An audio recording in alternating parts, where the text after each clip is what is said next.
আস্তে আস্তে যখন একবারে 37 দিনের কাছে পৌঁছে যায় তখন আর 48 ঘন্টা টাইম থাকে। সেই সময় একবারে গাছের পাতাটা নরমাল হয়ে যায়, আর কোনো অস্তিত্ব থাকে না। সেই সময় মালিকুল মউত যিনি মৃত্যুবরণ করবেন তার কাছে 3 বার আসবে। কবার? 3 বার। 3 বার এসে জিজ্ঞাসা করবে। কিন্তু প্যারা নবী বললেন তাহলে সবারই কাছে আসবে? বলে না, আসবে ওই সমস্ত মানুষের কাছে যারা ঈমানওয়ালা, কলমাওয়ালা, কোরআনওয়ালা, দিনওয়ালা, নবীওয়ালা, সাহাবেওয়ালা, নবীর দিনকে মেনে নিল, ইসলামকে জীবনে আঁকড়ে ধরে ইসলামের পথ অনুসরণ করে চলল, তাদের কাছে 3 বার আসবে। আর আল্লাহ তাদেরকে সুযোগ দিবে যে আমার বান্দা যদি কোনো রকম ত্রুটি ভুল করে থাকে তাকে তওবা করার সুযোগ দিবে। দেখবেন যারা আল্লাহওয়ালা, দিনওয়ালা, ঈমানওয়ালা তারা মৃত্যুর কিছু আগে বুঝতে পারে বাবজি যে আমি আর দুনিয়ার জমিনে বেঁচে থাকবো না। তখন ছেলে মেয়েদেরকে ডাকে, ছেলে মেয়ে, বিবি বাচ্চা যত আছে আত্মীয় স্বজনের কাছে ক্ষমা চাই।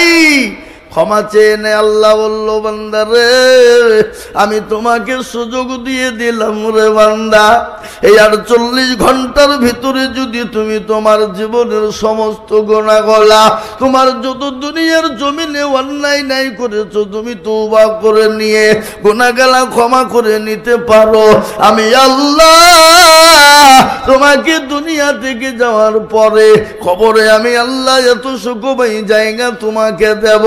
খালি কবরে নয়, আমি আল্লাহ তোমাকে পরকাল সুন্দর জায়গা করে দেব। আল্লাহ সুযোগ দেয় মানুষকে 48 ঘন্টা। 48 ঘন্টার ভিতরে সে যদি তার জীবনের গুনাহগুলা আল্লাহর কাছে ক্ষমা চেয়ে নিয়ে জীবনের গুনাহগুলা মাফ করে দুনিয়া থেকে চলে যেতে পারে, তো আল্লাহ রাব্বুল আলামিন তার উপর খুশি হয়ে, রাজি হয়ে তার জন্য জাহান্নাম হারাম করে দিয়ে তাকে আল্লাহ দুনিয়ার ৭০ গুণ বড় জায়গা পরকালে কিয়ামতের ময়দানে আল্লাহ দান করবে। কিন্তু বাপ, আমাদের মনে হয় যে আমরা মৃত্যুর 48 ঘন্টা আগে আল্লাহর কাছে তওবা চাইতে পারবো, ক্ষমা চাইতে পারবো। এ বাবা, ক্ষমা চাইতে হলে, তওবা করতে হলে প্রকৃত মুমিন হতে হবে, নামাজি হতে হবে, কোরআনওয়ালা হতে হবে। কিন্তু আমাদের ভিতরে তো নামাজ যারা আমরা পড়ি, এখন আমি প্রায় জায়গায় কথাটা আজকাল বলি বাবা, প্রায় জায়গায় বলি, আজকাল আমাদের দেশের মানুষ তো নামাজের ধার ধারে না। কি কথা বলেন আপনারা, ঠিক না ঠিক না? আপনাদের বেলডাঙ্গার প্রত্যেকটা লোক নামাজ পড়ে? পড়ে না? হিসাব করে দেখেন, যোগ করেন, 98% লোক নামাজ পড়ে না। ক% পড়ে? 2%? তো আপনারা কি মনে করছেন যে 2% লোক মনে হয় এরা মনে হয় জান্নাতে চলে যাবে নাকি? এদের নামাজ ঠিক আছে নাকি? না বা, এদেরও ঠিক নাই। কোনোরকম ভাবে 1% লোকের নামাজ ভাই বাবজি হয়, আর 1% লোক 15 বছর ধরে নামাজ পড়ে, 20 বছর নামাজ পড়ে, 18 বছর নামাজ পড়ে, দাড়ি পেকে গেছে, চুল পেকে গেছে, চোখে নরম, দাঁত নরম, কানে শুনতে পায় না, 20 বছর নামাজ পড়ছে, আত্মাহিয়াত জানে না। ঠিক কিনা জোরে বলুন? দরুদ শরীফটা ঠিক করে বলতে পারে না, দোয়া কোনো জানে না, দোয়া মাসরা জানে না, দোয়া সানা জানে না, ইন্না তাইনা কুল এই দুটো সূরা দিয়েই চালিয়ে দেয়। তার মধ্যেও আবার দেখা যায় 20টা ভুল। কথা কন ঠিক না বেঠিক? হ্যাঁ, এরা জীবনেও কোনোদিন দেখলুম না মার্কাজ মসজিদের ইমাম হোক, অন্য বড়ুয়ার মসজিদের ইমাম হোক, পাঁচরাহার ইমাম হোক, যে ইমামই হোক না কেন, ইমামের কাছে বসে বলল না চাচা, বলি ইমাম সাহেব আপনি তো আমাদের ইমাম, তো একটু কোরআনটা ঠিক করে দেন, সূরাটা ঠিক করে দেন, নামাজ গেলা ঠিক করে দেন। জীবনেও বলবে না। কেন? বাইচান্স যদি মৌলবীর কাছে বসে যায়, আর মৌলবী যদি বাইচান্স যদি ভুল ধরিয়ে ফেলে, তাহলে মৌলবীর কাছে আমার আর পাইতারা কোনো রকম চলবে না, মাথাব্বরি চলবে না। আমি গ্যাবেটওয়ালা লোক, পয়সাওয়ালা লোক, চাকরি করে আর ওই মৌলবি আমার ভুল ধরবে, ওর কাছে আমার মাথা নিচু করবো? কত সহজ লয়। কিন্তু বাপরে, এ দুনিয়ার জমিনে আলেমের কাছে ছোট হইতে গিয়ে যদি কোরআনওয়ালা হয়ে যাও, দিনওয়ালা, ইমানওয়ালা, সূরাওয়ালা, নামাজি, পাক্কা মুমিন হয়ে যেতে পারো বাবা, পরকালটা তোমার জন্য সুখময় হয়ে যাবে। জীবনেও শিখে না। আর আমাদের দেশের ইমাম সাহেবরা, ইয়ারাও কিন্তু বাবজি পরের বাড়ির সরপোস্তলা ভাত, কে বুঝতে পারলেন না কথাটা? ইয়ারাও কিন্তু কোনোদিন মুসল্লিকে বলে না, অগো চাচা একটু বসেন না, নমাজটা ঠিক করে দিই, কোরআনটা ঠিক করে দিই, সহি শুদ্ধ করে দিই। এ বাবা, ইমামরাও বলে না, বলে জনগণ বলে কেন বলে না? কারণ আছে। ইমাম হয়েছে তোমাদের ভাগ্য ভালো, আমিও অজু করিয়ে নমাজ পড়াই। বেশি কায়দা করবা তো বিনা অজুতে নমাজ চালিয়ে দিব, তোর নমাজ হইলি বাকি, না হইলি বাকি। হ্যাঁ, বেতন তো মাত্র 8,000, 4,000, 5,000, তো তোমাকে আবার অজু করিয়ে নমাজ পড়াতে হবে? এ বাবা, কথা বলুন ঠিক না বেটি? জোরে বলুন। আজকে আপনারা বেলডাঙ্গার মানুষ শুনলেন, আলেমুন আমাদের ইজ্জত সম্মানকে যদি নষ্ট করে মুসলমানরাই করেছে, কোরআনের মানকে যদি নষ্ট করে মুসলমানরাই করেছে, তার প্রমাণ আমি আপনাদেরকে দিব এখনই। শুনেন বসে ভালো করে। কারণ আপনারা বলবেন তা কি করে হয়, মুসলমানরা কি করে করলো, মুসলমানরা কি করে হইলো? শুনলেন, হুই হুই হুই হুই করলে হবে না। হ্যাঁ, দুটো পয়সা আছে, হুই হুই করবো আর নিজেকে গম্ভীর মনে করবো, এটা করলে হবে না। কথা আজকে শুনলেন বেলডাঙ্গার মানুষ, কোরআনের মান মুসলমানরা দেয়নি, আলেমুন আমাদের ইজ্জতকে মুসলমানরা দিতে চাই না। আজকে এই জন্য বেঈমানরা মুসলমানদের উপরে উঠে পড়ে লেগেছে বাবা। অত সহজ নয়। শুনলেন বলবো, ইমাম সাহেবের বেতন কত? 7,000, 8,000, 5,000। ও তো নামাজ পড়াতে পড়াতে বলছে আলহামদুলিল্লাহ রাব্বিল আলামিন আর রহমান রহিম, আল্লাহ, মাস তো শেষ। এ তো মাত্র কটা বেতন, কি করব? সংসার চালাবো না ছেলের ওষুধ কিনবো না বিবির কাপড় কিনবো? গায়রিল মাগদুবি আলাইহিম ওয়ালাদ-দাল্লিন। তো ফেরেশতা বলছি কি বলছে রে? হ্যাঁ, ও কি বলছে? হ্যাঁ, আল্লাহ ফেরেশতারা বলছে ইমামকেও ফাটাবো, মুসল্লিকেও ফাটাবো, আই মরবি, মরে একবার দেখ। কেন? ইমামের মান নেই, কোরআনের মান নাই, ইজ্জত নাই। এই জন্য বাপ আজ গোটা বেঈমান পৃথিবীর জমিনে চাইছে ইসলাম থবে না, মাদ্রাসা থবে না, কোরআন থবে না, মসজিদ থবে না, মুসলমান থবে না বাপ। আজকে গোটা পৃথিবীর জমিনে চাইছে ইসলাম মুক্ত দুনিয়া চায়, ইসলাম মুক্ত মুসলমান দেশ চাই, ইসলাম মুক্ত মুসলমানকে রাখতে দেবে না, ইসলাম মুক্ত করে দিতে চায়, কোরআনকে মুক্ত করে দিতে চায়, দিনকে মুক্ত করে দিতে চায়। তাই আমি আপনাদেরকে বলবো বাপরে, বেঈমানরা যদি চেষ্টা করুক না কেন, ইসলামকে মিটিয়ে দিতে পারবে না, কোরআনকে মিটিয়ে দিতে পারবে না, দিনকে মিটিয়ে দিতে পারবে না। দিনের মালিক হলেন আমার আল্লাহ, ইসলামের মালিক হলেন আমার আল্লাহ, কোরআনের মালিক হলেন আমার আল্লাহ। ইসলামের মালিককে যারা বলুন, আজকে বলে দরদি এই ইসলামকে মিটিয়ে দেওয়ার জন্য এখনই নয় বাবা, যুগ যুগ যুগ যুগ ধরে ইসলামকে মিটিয়ে দিতে চেয়েছিল। ফেরাউন চেয়েছিল, পারেনি। নমরুদ চেয়েছিল, পারেনি। আবু জেহেল, আবু লাহাব, উতবা, সাইবা তারা পারেনি। এই যুগের বেঈমানরাও তারা কোনোদিন পারবে না। কিন্তু আমি বলবো মুসলমান দরদি গো, আসুন নামাজি হয়ে যায়, দিনদার হয়ে যায়, কোরআনওয়ালা হয়ে যায়, নিজের ছেলে মেয়েদেরকে মাস্টার বানান, ডাক্তার বানান, ইঞ্জিনিয়ারিং বানান, প্রফেসর বানান, কোনো বাধা নাই। কিন্তু আপনার ছেলে মেয়েদেরকে এতটুকুন শিক্ষা দেবে, আপনার ছেলে মেয়ে জানে কোরআনওয়ালা হতে পারে।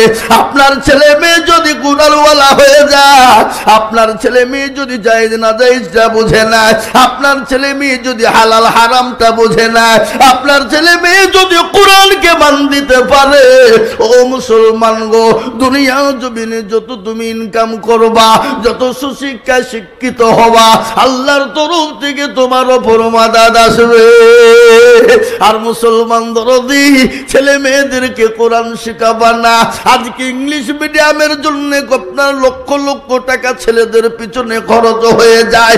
এটি নামাজ ভূগোল শেখানোর জন্য, অঙ্ক শেখানোর জন্য লক্ষ লক্ষ লক্ষ লক্ষ টাকা খরচ হয়ে যায়। কিন্তু মুসলমান, একটু বুকে হাত দিয়ে বলুন, আমি আমার ছেলে মেয়েকে শেখানোর জন্য হাফেজ জাকারিয়াকে বলেছি কোনদিন, ও জাকারিয়া সাহেব আপনি আমার ছেলে মেয়েদেরকে কোরআনওয়ালা বানিয়ে দেন, এত যত টাকার প্রয়োজন আমরা দেব।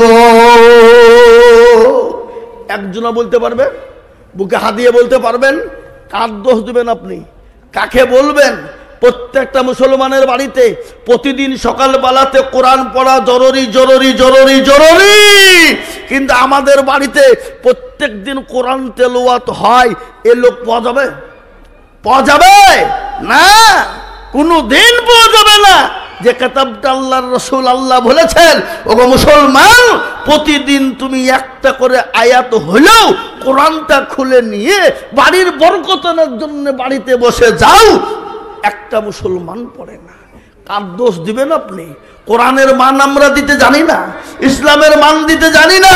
তাই আজকে আমি বলবো, বাপ আল্লাহ কোরআনে পাকের মধ্যে ঘোষণা করে দিয়ে বললেন, বান্দারে আমি তোমাদেরকে দুনিয়া জমিনে বানিয়েছি আমার ইবাদত করবা, আমার বন্দেগি করবা, আমার দিনকে জীবনে ফিট করে নিবা বান্দা। কোরআন বলে দিল, ওমা খালাকতুল জিন্না ওয়াল ইনসা ইল্লা লিয়াবুদুন। আল্লাহ বলে, বান্দা আমি তোমাদেরকে বানিয়েছি আমার ইবাদত বন্দেগি করার জন্য, এই জন্য আমি আল্লাহ তোমাদেরকে বানিয়েছি, নচে তোমাদেরকে দুনিয়া জমিনে বানাইতাম না। আমরা বেল্লাঙ্গার মানুষ মনে মনে করছি যে আমাদের আর কারো হয়তো মরণ হবে না, মৃত্যু হবে না, আমরা অমর হয়ে দুনিয়ার জমিনে এসেছি।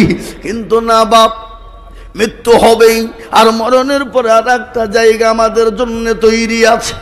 কি গো, মৃত্যু হবে না? হবে না নাকি বলছেন আপনারা? এ বাবা, আপনি আমি সে তিনি, কোটিপতি ধনী বড় লোক, মৃত্যু সকলের হবেই, মরণ হবেই।